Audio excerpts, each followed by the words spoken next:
Um, I have a hard out at 12, so I want to. Okay. We can have a great conversation if that works for you. You're so. Have you been doing yoga your whole life? This is the good great work of energy healing and tapping into nature and Yes. having kids that are now young adults. It's everything. I'm just going to do one thing. I mean, you make it look easy, sis. This was me at 6:15 this morning. Why didn't I get up at 5 today? Because I stayed up until 1. Oh. That was me. But I did jump up and go outside and catch the sun. Are you a 5 a.m. clubber yourself? Yes. Yeah, it's the strangest thing. Hold on, sorry. Go for it. Okay. It's the strangest thing, but I don't know how this Robin Sharma book came into came Strong as into a my mother coffee cup. You don't know yes, I the love what? that. Hmm. Well, this book, The 5 a.m. Club, I don't know how it came into my purview. I don't know why it came into my space at the time it did, which was it must have been January something.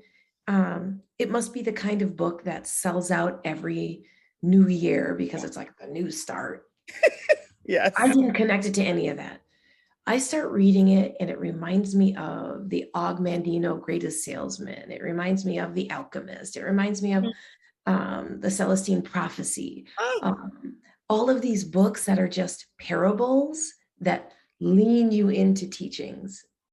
So I'm reading this book, and it's not until like 200 pages in where he's already kind of hammered into you in a very simplistic, almost saccharine parable. Own your morning, elevate your life. Now, I've done just about everything, but have I ever owned my morning? Never. So what I had started doing was I saw that it was called the 5 a.m. Club. I didn't know why, but I decided I'm gonna get up at 5 a.m. and read. That was the only time I read this book. So for like 3 weeks, I only read at 5 a.m. And then he eventually gets into systems. But by then, I had established 5 a.m. was my time. I had started protecting my evenings. It's like it's 10. I gotta go to bed. But what it did for me was put together all of the other lessons, the 4-second rule, the compound effect. Um, when you think about The Secret, you think about the book that The Secret was based on. What was the book? Think and Grow Rich. yes. All of these books, there are no shortcuts to success, but more than that, there are no shortcuts to finding ourselves. And so I'm reading the 5 a.m. Club at the right time for me. And, God bless all the people around me. I probably ordered 15 copies. That's what you do when the book is good. You want to bless your tribe. That, or if it's a Black author, I always order 10 and Yeah. then I gift. So it was just like the right time. And I had the past year and a half, I had started getting up and walking in the morning and started greeting the sun. But he literally talks about why we greet the sun. Yes. It's just all the lessons hit at the right time for me. So I am a 5 a.m. club person, but I also have the space to do so because I only have a middle schooler at home. Who I can't believe is taller than you now. What the heck happened in pandemic? I'm gonna tell you what happened in the pandemic. He grew like 6+ inches. He found his hairstyle. Go I curly. remember one day I looked at him, I was like, I know how to do your hair because I've been doing Yara's hair with my eyes closed. Yes. Like, I know how to, let me try something. And thank goodness he was down for whatever. I was like, you mind if I do a single strand twist, a 2-strand twist, a twist out, a wash and go? And he was like, sure, yeah, sure, yeah. He's walking behind 2 kids who seem so self-assured and so powerful and confident. It seems like an easy road to walk down after his brother and sister, I'm sure. I would say that he's got his own unique path, and we are like, wait, can we can we go down there with you? What's down there? So it's really cool. They're all very different. I never really understood that until I had 3 children, that they could be so different and still be the best of friends, which is the only thing that I really prayed for, was that they would be connected, and they're extremely connected. Mm. Um, so it's giving me time and space to continue to figure out who I am. Okay, you're a successful mother. Like, check, because your children are happy and they like you. That's huge. And they like each other. Yes, do you ever lay in bed at night like, are they gonna write the autobiography of how I could have done better? Like, I went through a period of time where I was like, I am terrified. Could I have done what could I be? I mean, we can always be improving, but I think I you've went through done a good, period of girl. time. I think you've done good. And I don't think you should ever Yeah. question that. Well, I think I have to dive into how you were raised, because once before you were a mother, you were obviously a daughter. I've Mm. seen you with your father, another twin of yours. How many siblings did you have? Did you grow up in a nuclear family? I grew up, mom, dad, older brother, and sister for almost all the way through high school before my parents separated. I have 2 half siblings that are, geez, I feel like they were infants and now they're 30 and 28. But yeah, I grew up in a very attentive family and extended family, on both sides, all educators in some way, shape, or form. But their primary job was pouring into our nuclear family. So I've got lots of cousins, we're all close. And yeah, talk to my parents almost every day. If it's not almost Yes. every day. Mhm. Yeah. Okay, so that's really interesting But to I'm me. still being parented, is what I'm trying to say. I'm still being actively parented and gratefully parented. Oh my God, I'm stuck right there. Well, because that's really powerful. I Yeah. think there's a lot of people that leave home that don't need to speak to their parents every day, that Mhm, choose not to speak to their parents every day. mhm. And for you to be a grown woman with your own family, your own husband, who finds joy and purpose in speaking to the people that created you. Yeah, and comfort and solace and challenges. I remember complaining to my dad. 2 times I was complaining where he's not one to give unsolicited advice. So one time, it was years and years ago, I was complaining about some job I had, this and this and this, and he said, "Woo, if she must be sick of this." I was like, "Sick of what?" He said, "Sick of hearing about this, because I sure am." But, the thing about it is I'm just an open vessel. Yeah. So the lesson he was imparting on me, which is what he has told me my whole life, she who can does. So if it's been put in our space, our time space continuum, a higher power knows that it is there for you to tackle, to, Mm. to move forward, to turn the page. So that happened years and years ago, and I must have been doing it again in the past few years, because this man had it designed, printed, framed, and sent to my house. She who can does. And that has stuck in your head. Always. And I share that. The fact that they're also educators. My mom was a teacher, but it wasn't intuitive. Mhm, mhm, There was no nurturing around it. It was pragmatic teaching. mhm, So mhm. there must be something more empathetic, more intuitive, more nurturing in the way that your parents taught. I And think, yeah, I wouldn't say they're apples and oranges. right, I right. would say some of our families have had just the space to share their empathy. You know, as a Black mom of Black kids, my kids are half Black, half Iranian. They present as Black kids. They are aligned as Black kids as well. I'm terrified. I go through those cycles of sending my college kid off in his car. Like, do you send him in a car that's not too bad and not too good, so that an officer doesn't pull him over in jealousy? Or, I go through all of those things, and then I do the work to create the space to have empathy for myself. so that I can say like, okay, God has them, the universe has them. You're I covered. do. Yeah. Yeah. I that they're covered, but I understand where your mom is coming from. Like, it's pragmatic. Like, we have to teach our kids how to survive Mhm. first and foremost. I, First and foremost. I think it's amazing that my brother he was just on GMA this morning. As a matter of fact, Are he you serious? he's an educator. He's in the education space where Oh, then I have to go find it on my on demand. Yes. I will send it to you. And Please do. the thing that's so interesting is he just said that to me. He's a Mhm, grown man with kids and a wife. He lives in Brentwood.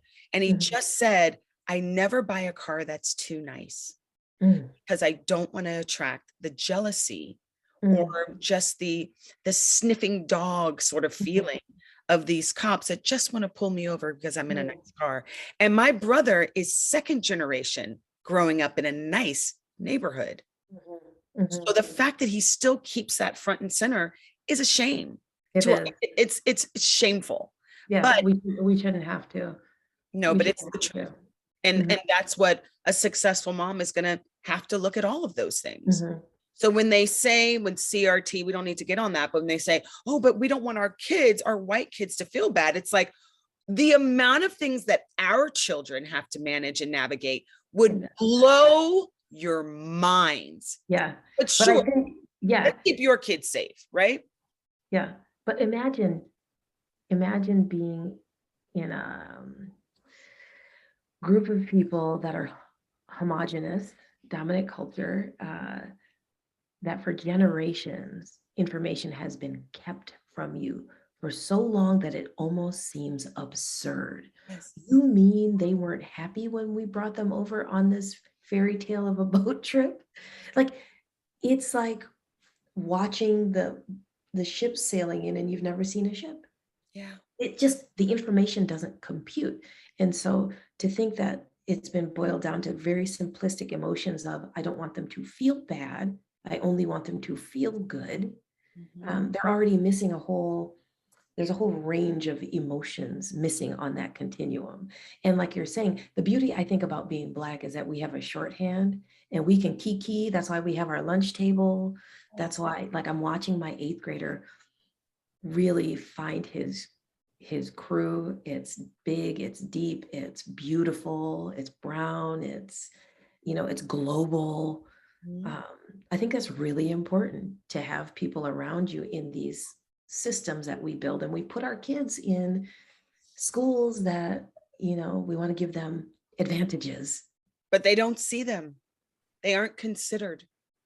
And Yeah. I'm going through this now. It's very painful. It's like you either put them in these great institutions that have all the funding and all the money, but they're not being considered, or you Mm, put them in a more global environment where there's mhm. less funding, they don't have the same opportunities, it's not considered the best education, and there's literally nothing in between. No, which is why we have to fill it in with friends, family, influence. And when we have them at these other schools, they already know they're going to hear my mouth. Like, I Yeah. have all the energy.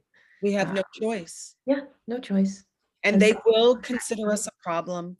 They will consider us annoying, but mhm, we are here to advocate for our children. mhm. It's the least that we can do. Yeah, and we will give them other vocabulary so that uh, they can say something other than we are annoying or bothersome. We give them other vocabulary. This is a new experience for them. Yeah. That's what I keep saying too. We're literally embroiled in a thing right now. And we don't have the option of being exhausted. We don't have the option of going, it's not my job to teach you. Well, Right, right, right. not going to learn it anyplace else. Yeah, Right. I've had to say to teachers, principals, all the way through, three different kids, three different times. We're built for this, but I don't plan to access it with you. I already know, like, toe to toe, we're built for it. So when you accuse my son of something when in fact my son was helping out a child, now all of you get to listen to me. Yes. We have no choice but to ultimately be the teachers Mhm, because we have all the information. And like mhm, what you said about the fantasy that they've been pumped, that's been pumped into their families generation after generation, they literally don't have the bandwidth, the information. They are lost behind this like Disneyland wall. And I think, you know, to the credit of some people in certain family systems, then they gather the information, they come back, and some are successful and some are disowned, and some are doing the good fight for the greater good of humanity, Yes. to consider brown, black, immigrant, anybody that lives in an intersection. And so, yeah, as a mother, you and I are probably looking in the same one-way mirror, fighting the same fight, Yep. but we're built for it. So We are. And so I always think of this event that I went to, and it was the first time. I mean, I've interviewed Yara on many red carpets. I remember the first time you interviewed her, she was 8. It was Imagine That. It was her and Eddie Murphy. I remember it like yesterday. I remember it like yesterday. It was just you and the two of them. Holy crap, I don't even remember that. Yeah, we should find the footage. I Her have little to feet find were it. dangling. Oh, bless Yeah. that beautiful girl's heart. Bless her. And because, well, the memory that I have outside of the red carpets, outside of you coming to Extra and me interviewing her for Grownish, which congrats on the success of that, it's powerful, was at Pearl Exchange, Nicole Richie's, Yeah. which doesn't That exist was a anymore. great event. What a Yeah. great event at the London That was Hotel. great. What was so powerful about that is she sat up there, like a professor, and just is so beautifully poetic with everything that she says, to the point where it humbles me. Like, how old is she? And you don't just get that by being a smart teenager. You get that by parents, global communities pouring into you, and being interested and curious about the world that you live in, and being an activist to a certain degree. Yeah. Did you consciously raise your children to be activists, to be Raise them to be socially engaged and to be caring? Because like Yara talks about, you know, we've got people on the ground that are true community activists, but can we be liaisons? Can we be of support? Can we stay in a space of learning? Definitely raise them to be that way. It's funny to be in the world of entertainment because our TV is off 95% of the time. Mine too. Yep. And has been since day zero. So imagine. Oh, wait, pause. Yes. Since they were kids? Yes. I'm so in awe. Yes. Now, I love Law and Order. So this was me like huddled in my bathroom at midnight when they were kids. But Monday through Friday, our TV was off. Saturday, maybe 1 hour, they would watch like Time Warp Trio or Fairy Tales for Every Season, the one that HBO did with all of the brown and black and immigrant voices. Gullah Island? No, there's one called Fairy Tales for Every Season, something like that. It was like Rosie Perez. I have to find it. Whoopi Goldberg. Yeah, it's incredible. So it reimagined the fairy tales. And so we were really particular, but we were really big on audiobooks. So Christopher Paul Curtis, Bud Not Buddy. They just listened to all sorts of books, and we would set it up like a movie theater. So pillows everywhere. The big computer monitor only had like, remember those lines that shoot when you have your computer asleep, the old school? Yes. They pop popcorn and then they would just lay there and listen. All of them. It's like Little House on the Prairie gone global. I love it. Right. And so, you know, even during the pandemic, I kind of chuckled with Yara saying like, I don't think your brothers remember we have every gaming system possible. I can count on one hand how many times they turned it on in 2 years. I'm obsessed with this story. First of all, you guys are in entertainment. She's on TV. Yeah, all of them. All of them have been on TV. Yeah. All of them work in the biz, but you don't watch the biz at play. There's a whole arc of a season of Switched at Birth that Saeed hasn't seen. Now, he read the scripts. He knows what theoretically happens to his character. And he's in it. Yeah. but he hasn't watched it. I'd say the only time we started turning on was like, to watch Grownish, and even fourth season of Grownish, Yara's like, I think it's too sped up for the then 12, 13-year-old. Yeah, it's So mature. it's mature. So he's just now starting to watch some of it at 14. Yeah, The one thing that my parents told me is you can't unexperience something. true. So we have to be very mindful of what we take in. So wait, let's be honest. Did you grow up in New York? I grew up in Wisconsin. I do have family in New York. I You're grew up blowing in my mind today. Madison. I grew Wisconsin up is in Madison, Wisconsin. So it was like a little bubble of uber liberal education. And my dad was in a PhD program there, and he was running Head Start. So he was always in education when I was growing up before he switched to the for-profit world. My mother is just a super brainiac. She was an accountant, total math whiz kid, graduated young like Yara did, oh, and went on to college. My parents met at college. But yeah, I grew up in Wisconsin, and had a great childhood because my grandmother was there, my cousins were there. I had family around me. I was surrounded by family. generations of your family in Wisconsin. Yeah. It couldn't have been very diverse, sis. No, but there was a bubble. So what was surrounding me was really diverse. So I went to the school. The reason I'm fluent in Spanish is I went to the elementary school where we spoke Spanish during the day before immersion existed, because I'm older. So by the time I was in fifth grade and transitioning to another school, I was fluent. And so I remember a teacher asking me in sixth grade, like, well, why'd you conjugate it that way? I was like, Because it's the way you do it in Spanish. yeah, because you use who's Juan Perfecto right here. Right. So then I had to go back and learn the other pieces of Spanish education. But so I was always surrounded by a global community intentionally by my parents. You just, all I keep thinking of is just Black excellence, brown excellence, just the excellence we don't hear enough about in this country. So I'm in awe of your family. It sounds so incredible. And Yeah, your kids are literally like, the fourth generation of excellence coming out. And of course, they are the way that I feel that they are. It's their birthright.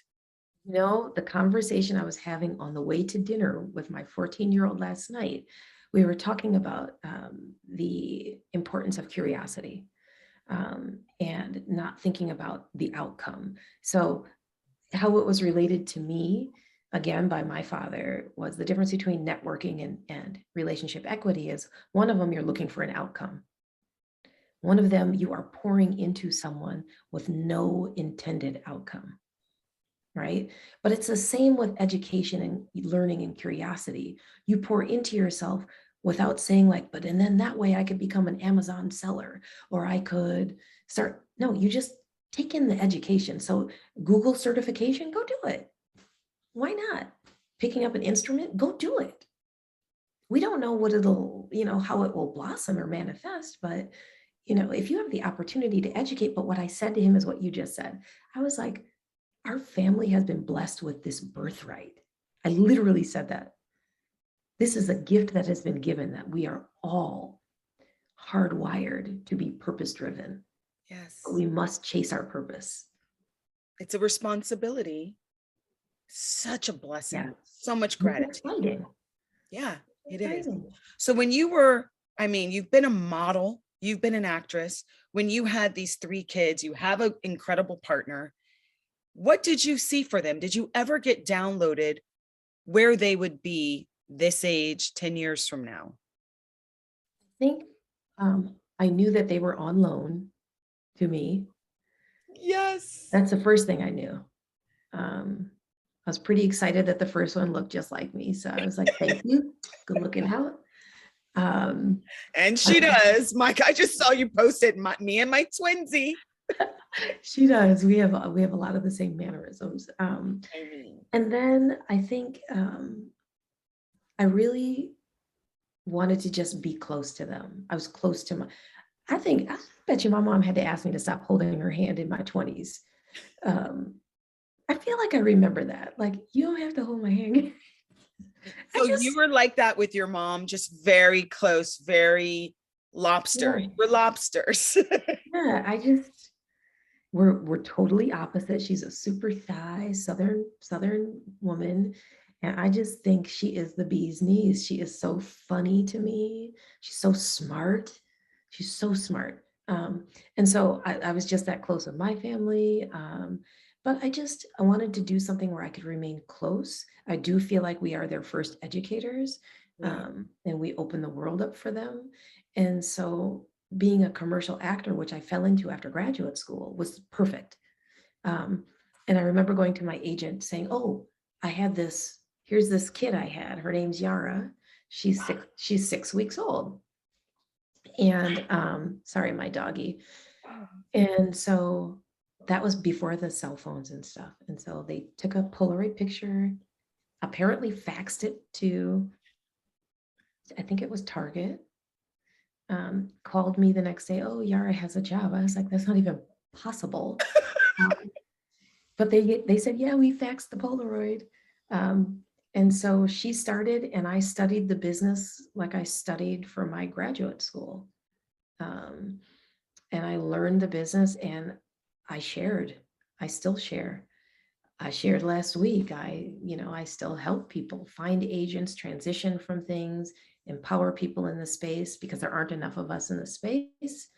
Um, and so, yeah, she started at 6 weeks. Saeed started at maybe 2 months old. The younger one is the one that's more like me. He's the one that's like, I remember him auditioning. He was like, "Is it a guest star, co-star, or an under five?" I was like, "First of all, you're 6. Take First that of job. all." Well, first of all, and I was like, and second of all, is under 5, which means there's 5 lines or Yes, less. So let me yes. answer your question. So they're all very different. They're in the business for very different reasons. Saeed, who's a sophomore at university, he stopped to play basketball in high school, Good for him. which was so exciting. Top of his game, but that's what you do, right? You jump peak to peak instead of peak to valley to try and jump. And he's back into it. Uh, Well, that yeah, on his young terms. man, he needs to be the lead in just everything. That young man is so beautiful. I'm like, stop looking. He is young, but he is beautiful. And when I tell you he is kinder and sweeter than he is aesthetically handsome and beautiful, he is just he's Yara and him are like twins. They And look then I like have the younger one who's my feisty tail. So, I'm like, you get it earnestly, super, super kind, super sweet, but well, they say you we get it. trade, They we say you trade get it back. TikToks. Is he more like your husband? Saeed, the middle one is my husband. Just easygoing. Calm, It's chill. like they've been here before and they know I don't need the last slice of pizza. You need the last slice of pizza. What a precious heart. Now, do you ever get concerned about protecting his heart? If he's so Absolutely. Yeah, he's newly single, and very happy. He's very happy, and I used to be concerned. And when I tell you, I don't need to be concerned about my older ones at all. because they talk about little young men like chasing women, but girls chase boys. I think it's a human thing, right? And so you just hope that the one thing that I've shared with both of the older ones who are in that space is that, like, I feel like you're a diamond. As long as you're with somebody that sees your shine, I'm good. I don't have to like them because I'm not dating them. Of course I want to. But I didn't have to say all of their friends or anybody else that I've ever met. Um, Incredible. Well, They're that's pretty surrounded by cool. wonderful people. But that's pretty cool that you know where your boundaries are because you are not only their mother, but you manage their careers at this Well, point. they have managers. That's the beautiful thing. So You've I don't manage. I've never managed. I have been a mother on set so that they feel like when they're younger, um, if they felt like, because they're put in very artificial adult situations. So for example, if you're on set and you're 16, you can only work, I think, 10 and a half hours. Well, imagine a producer coming to you like, your time is up, but if you leave right now, then we're going to have to shoot this whole scene and add a day. Well, you can say that to me because I could care to whatever. But you say it to a young person, they feel the weight of the world. Yeah. So I'm in the space, I'm in business with Yara. We have a production company together, That's but I'm exciting. also their strategic partners.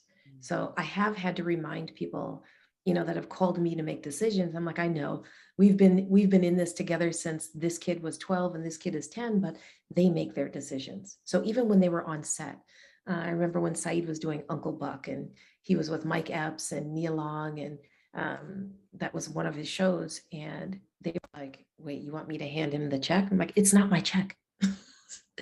So Blackish, Grownish, I probably physically picked up her check twice in 8, 9 years because she was like, can you go get this? I can't get it. You teach them that it's their business, right? I'm not on set having to memorize lines. I'm here to parent, and to be their partner and to share lessons and to learn alongside them. So they're really well adjusted, I would think, really kind. But you Uh, gave them agency over their own careers, which is rare. I mean, we've all heard the horror stories with the Emmanuel Lewis's and the, Gary, I can't remember his last name, but it's a new generation now. And still it's tricky. Tricky. Those Hollywood streets Let me are. tell you why it's tricky. I remember we were pitching a show and we had it was great. We were in a room with the president of a studio and a network and a bunch of vice presidents. And I was like, well, I have you here. Um, can we talk about the fact that, we could make this, a production could make it a line item budget to pay a parent $1,000 a week because we legally have to be on set. We have Yes. to be within sight and sound until they're 16. And at 16, that does not mean they're adults. Right. But nobody's talking about the dream that is sold. Come to LA and be an actor. Come live your best life. Nobody's saying, but how are you going to work if we don't even tell you your kids' on set schedule? Sometimes they have to show up at 6 a.m. Sometimes they show up at 9 p.m. So how can that parent maintain a job? They can't. I just happened to be a commercial actor, and my husband and I were entrepreneurial. So I had things, but parents are put in a tough position. And then let's say you're in business with your parents, then who's going to help guide you through that conversation? Like, well, now I'm actually spending 40 hours helping you with your career. So how do we want to do this? Okay. And did they bite? One VP was like, kind of mentioned the horror story, but I also said, like, let's think about who's blossomed it, who's watering the horror story, who's not helping. Like, geez, imagine if there were, and this is like the dream of dreams, imagine if there were an employment agency that, yeah, you be on set with your kid and then you only have to work this much and you can help support, you can have the enough for rent or mortgage and the car note. But honestly, there's this weird thing where they're just supposed to show up, even down to like, let's say day one of a movie, who's supposed to run lines with them? Exactly. Me? That's what I'm saying. You may not be their official manager, but you are absolutely managing your kids. You have to manage the in-betweens, the learning the lines, making sure they make it to if they're not driving yet, making sure they make it to their auditions and their shoot days. And there's a lot of business as a parent. And I really see it as if I were to take a second job to pour into their college fund, I'd take a second job. This was kind of my second job. And so I really saw it as parenting and strategy and showing them how to say, like, oh, you don't want to do this audition. Let me show you how to communicate to your team, how to get really specific. But it's the same with school, with having 2 university kids, talking about empowering them to talk to their advisors or professors about information that they may be missing or that they need. It's the same. It's the same conversation, just different spaces. I mean, the motherhood umbrella is vast. It's huge. It covers the world. So Yeah. there really is nothing that's not under the umbrella of mothering.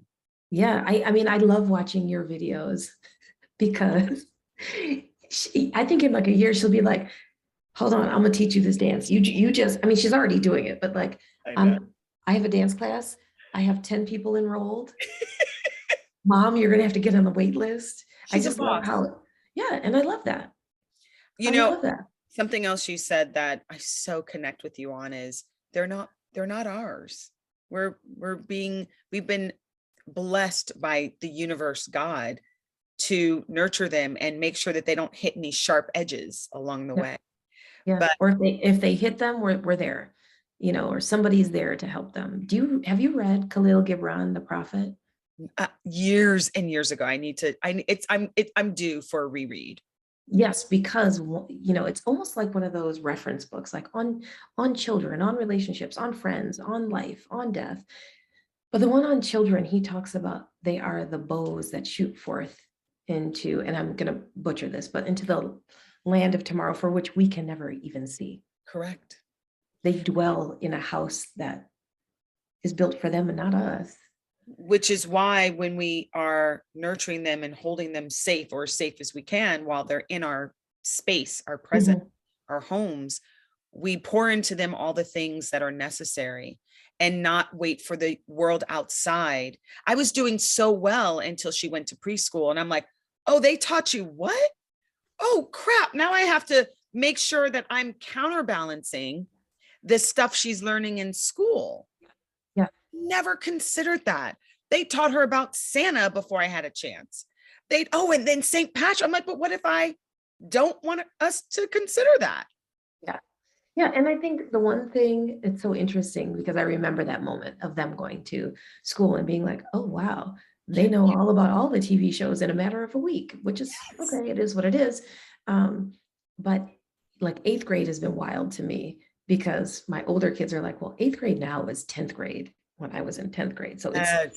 speeding up. And so the only thing that you know, I try and remind my youngest is that to hold on to his narrative, whatever his narrative is.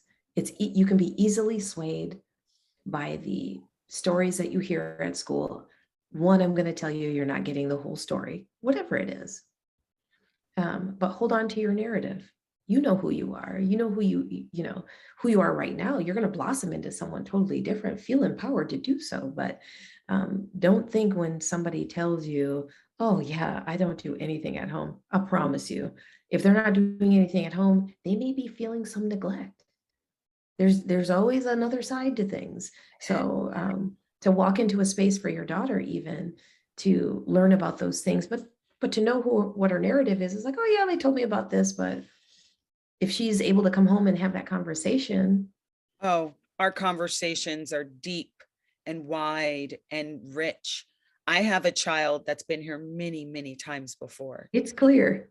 and tells me she's been here many times before. I have a child when I said to her the other day, so Nyla, what is your purpose here? Oh, mommy, I can't tell you. That's between me and God. Love it. I love it. I sometimes feel like I'm not worthy. And then I go, no, God never makes mistakes.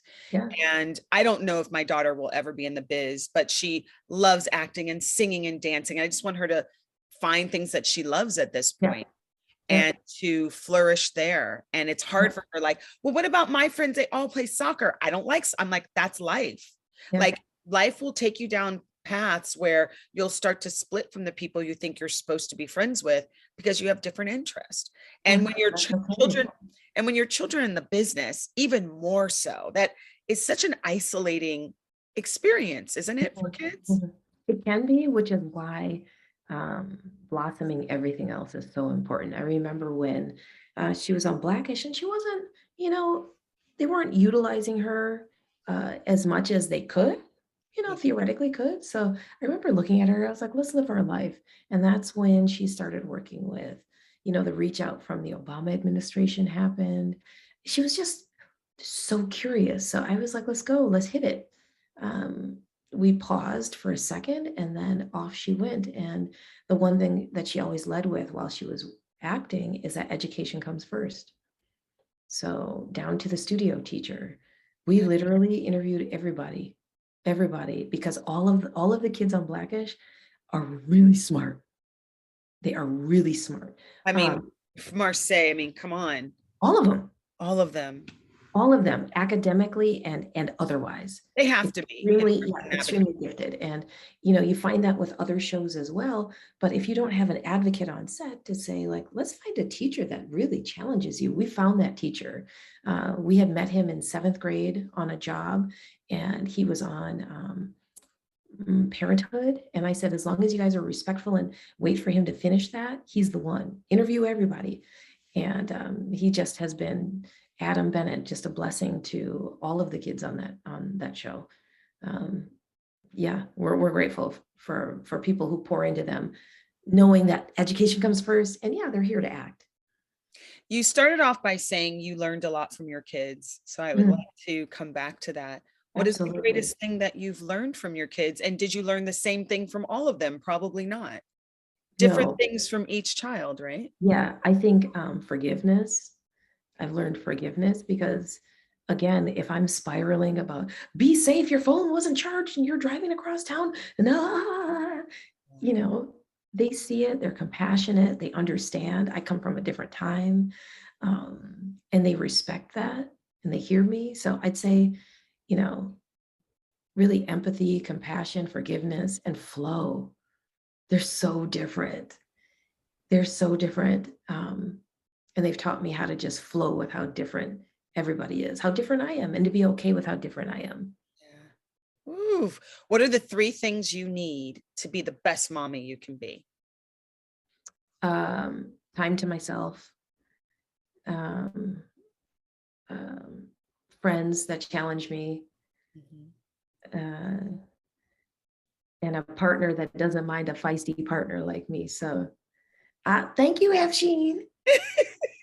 How does a feisty woman find somebody that appreciates her? That's the real question here. No, I found him. I was like, were you guys like in your like teens? 20s? No, I literally was out somewhere, turned the corner. I was like, oh my God, that's my husband. Then I was like it literally shot out of my mouth. That's never happened to me. Give it time. That's the thing. I think the more we go down the path of life, the more specific we are with our intentions. Yes. And who is deserving of being in our space.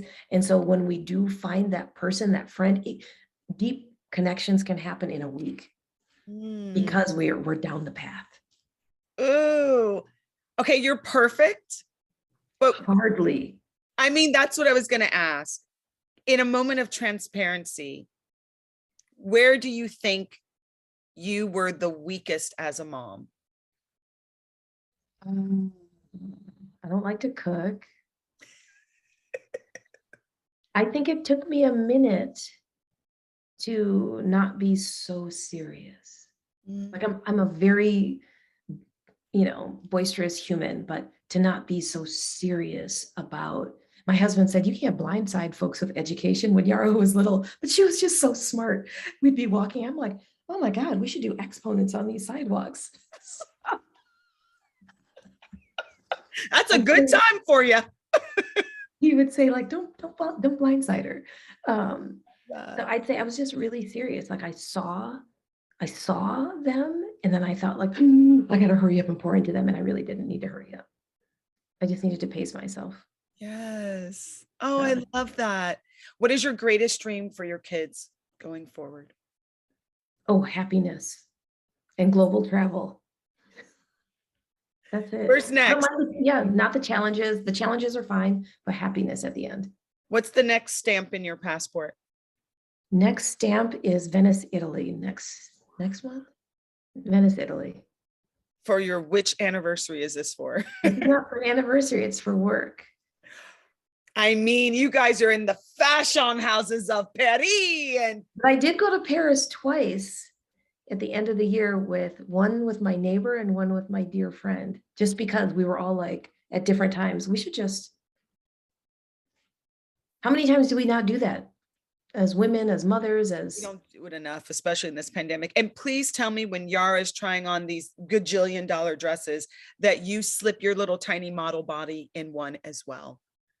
You know, there was a period of time that I looked at our creative director, Jason Bolden. I was like, the only reason I stay healthy is to get up in these dresses. Have you tried one on? Um, we trade clothes, Yara and I, but I'm a sweats kind of, I'm sweats and spring dresses, honestly. The gowns, if I could wear high tops with them, like, so I know I'm the same way, but God, they're so gorgeous, absolutely gorgeous. stunning. And Absolutely I'm stunning. still gagging from this purple number she wore, or whatever. We could go on and on about. It was like this lavender. I don't even, I think we were at the hangar, Santa Monica hangar. I know Whatever. exactly the one. It was for like Critics' Choice or Screen Actors Guild, and it had a little 60s. gold. Oh, It was absolutely stunning. Yeah, I know the you know, one. Her and God, Marcus were there, and I was like, those are just the most kindest, most beautifulest young adults. God just blesses people like your daughter, like beauty, body, talent, intelligence. There you go, world. Take it or leave it. And I think the biggest blessing is the purpose. Yeah. Blessed with purpose. The rest is like the sprinkles on ice cream. It's awesome, but it's the purpose I love and it. and the gratitude. Yeah. Well, Yeah. you have been blessed beyond. Thank you so much for I hanging. receive it. Thank you. Great to see you. I'm going to try and find that clip and get it to you. And I want to invite you've been to Ty Beauchamp's hiking I extravaganza. haven't. Well, come April 5th. I'll I send it. will. I used to take a group of like every weekend.